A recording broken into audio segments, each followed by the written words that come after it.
Can't is not part of your vocabulary. If you just put your mind to it, you can do it. And you believe that? Yeah. That's the crazy thing is if you're never given limits, then you think, I can do anything. And if she could do anything, she wanted it to be this, what she saw her hero, Dominique Moceanu, doing on TV. There was just one problem. Jennifer was born without legs, a devastating birth defect that had led her natural parents to abandon her the day she was born. It bothered me to think that there was a little girl that was left at the hospital, and she had no legs, so I thought she needed a family that would love her and take care of her. Sharon and her husband Gerald brought her home to the tiny town of Hardinville, Illinois. Population 50, they say, if you count the dogs and cats. They decided to raise her like they raised their 3 healthy sons, with no limitations and just one simple rule. Never say the word can't. You said, I want to be a tumbler. You didn't have legs. Right. You kind of need those, most people think, to tumble. Well, think again.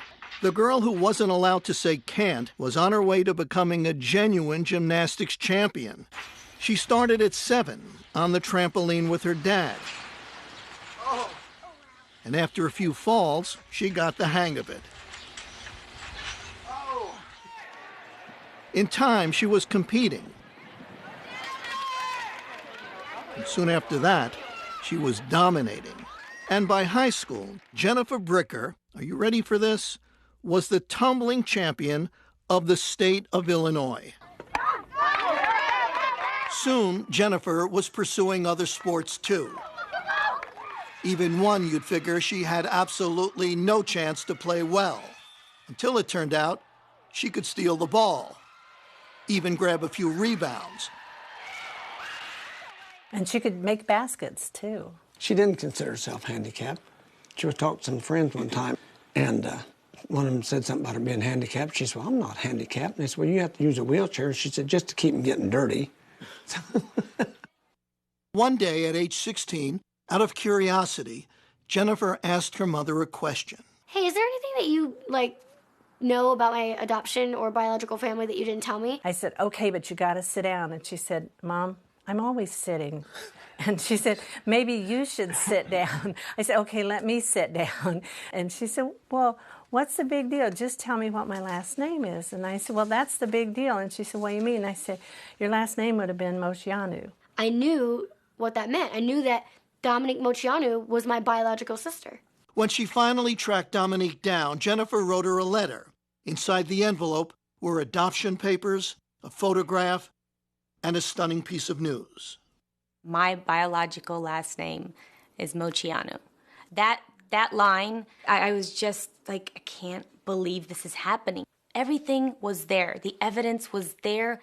Jennifer looked like the spitting image of my youngest sister, Christina. What a moment for anyone to even speak to their childhood idol, but for their childhood idol to be their sister, that's something. She told me she was an athlete in the letter. In fact, I was her inspiration to start tumbling and doing gymnastics. And then on the phone call, she goes, oh, by the way, I have no legs. I mean, she's like, wait a minute, didn't you just tell me that you're an acrobat and you did all these sports? And I could just hear the wheels turning, and Yeah. And I said, who is this girl? Oh, my gosh. How did she have this attitude to persevere in life and overcome every obstacle? And she's my sister. Jennifer has moved out to Hollywood. Where else if you want to be a star?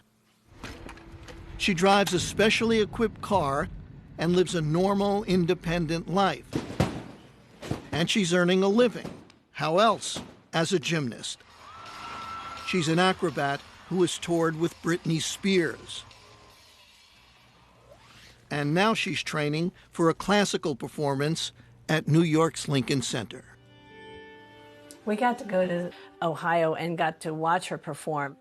The audience just went crazy. They stood up and they were whistling and screaming and clapping and all this, and I was blubbering. I was sobbing because it was so beautiful. And it's like, oh my goodness, that's my baby.